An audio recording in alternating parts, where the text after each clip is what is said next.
प्रिय अकेले रखना कभी न पैन, और पति के बिना पत्नी की नहीं अकेली सैर।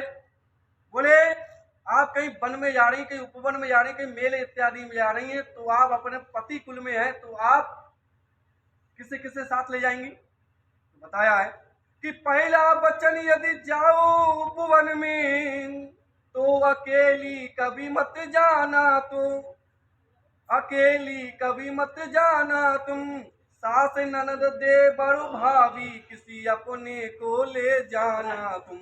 बोले इन लोगों को आप अपने साथ ले जाएंगे, और अपने पिताजी के यहाँ तो पिताजी को, भाई को, या अपनी माता जी के साथ बाहर जाएंगे। बोले ठीक।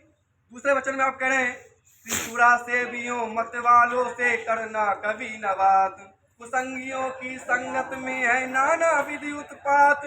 बोले सुरा कहते हैं शराब के लिए, अगर किसी व्यक्ति ने शराब पी रखी है तो आप उसके सामने नहीं जाएंगे, पता नहीं कौन सी क्या बात कह दी, क्योंकि उस समय तो शराब अंदर बुद्धि बाहर होती। एक बार ससुर और दामाद दोनों पास पास बैठे शराब पी रहे थे, तो ससुर जी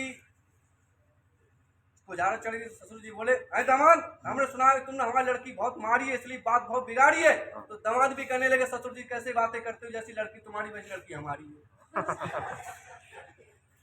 कहते हैं कि बुद्धि लिम्पति द्रव्य मदकारी तजुस्ती, कि जो जो पदार्थ नशा करते हैं वो बुद्धि का दिवाला निकाल देते। कभी यहाँ पर कहता है कि दूजा वचन सुन लो प्रिय, मेरी बात को ध्यान में लाना तुम, जिस व्यक्ति ने शराब पी रखी हो उसके सम्मुख नहीं आना तुम। बोले ऐसे व्यक्ति के सामने आपको नहीं आना है। और सेवी कहते हैं स्त्रियों के लिए चुगली करती हैं, बोले उससे भी बड़े सावधान रहना है।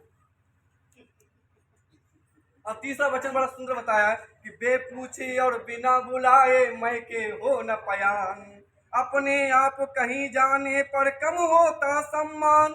बोले आप बिना बुलाए आप अपने मैके भी नहीं जाएंगे।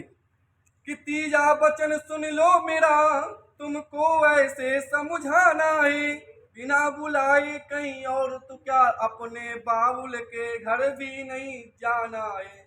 बोले देखिए महाराज स्वामी, दो त्योहार ऐसे आते हैं जिसमें बहन का या बेटी का कर्तव्य होता है कि भाई बिना बुलाए बिना निमंत्रण के भी जाए। एक रक्षाबंधन का त्योहार आता है जिसमें बहनें रक्षा कवच बांधकर बहन भाइयों की दीर्घायु की कामना करती हैं, और दूसरा त्योहार आता है भैया दूज का, जिसमें बहनें तिलक लगा करके मिष्ठान इत्यादि खिला करके भैया की दीर्घ आयु की कामना करती है। और ये ऐसे दो त्योहार हैं जिसमें मेरे पिता के यहाँ से बुलावा नहीं आएगा तब भी मैं जाऊँ। ठीक है, क्योंकि जहाँ पर बिना बुलाए जाते हैं भाव नहीं, आदर नहीं, नैनन नहीं सने, और तुलसी वहां न जाइए कंचन वर्षे में। और चौथा वचन बड़ा सुंदर बताया कि सील छोड़कर कभी ना हंसना रखना ये मर्याद, अधिक हास्य से पैदा होते नाना विध विषाद। बोले आप सीलता को छोड़कर कभी नहीं हंसेंगे। जहाँ पर चार लोग बैठे हो और वहां पर आप हंस दे, वो लोग बात कर रहे हैं और आप हंस दे, लोग कहते हैं ना कुछ चार आदमी बात करते हो, कोई व्यक्ति हंस जाए तो कहते तुमने हमें बात बेकार कर दी, बिगाड़ दी बात। तो आप जब हमारे यहाँ चार लोग बैठे हो और आप उस समय हंसने का कार्य नहीं करेंगे, क्योंकि समय व्यक्ति और स्थान देख कर हंसना चाहिए। कोई भी शब्द हुआ तो समय व्यक्ति स्थान को देख करके बोलना चाहिए। बोले इस तरह आप उस समय व्यवहार नहीं करेंगे।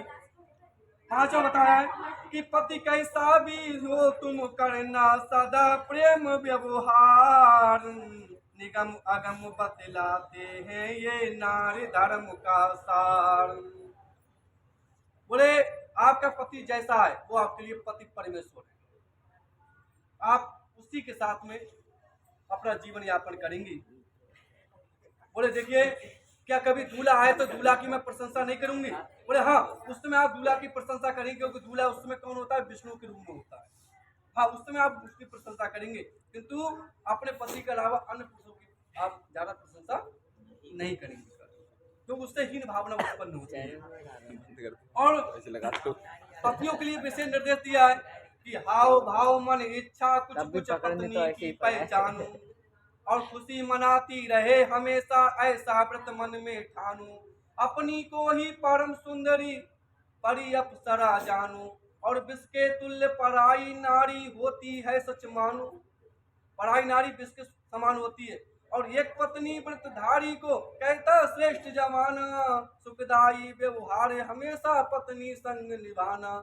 जो व्यक्ति अपनी पत्नी के साथ ही अपने जीवन को जीते हैं, जीवन यापन करते हैं, उनका जीवन सुखमय होता है। बात करते हूँ रामचंद्र जी की, जब शूर्पणखा रामचंद्र जी के पास में आई थी विवाह का प्रस्ताव लेकर के, तो रामचंद्र जी से बोली आप मुझसे विवाह करें। तो रामचंद्र जी क्या बोले कि कुंवारे नहीं विवाह तुम्हें, हम एक नारी का व्रत रखते हैं, अपनी को छोड़ सदा औरों को माता और बहन समझते हैं।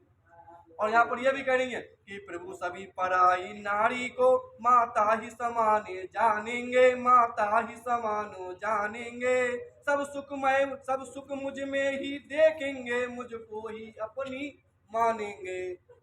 यहाँ पर ये वचन आपने एक दूसरे से कहे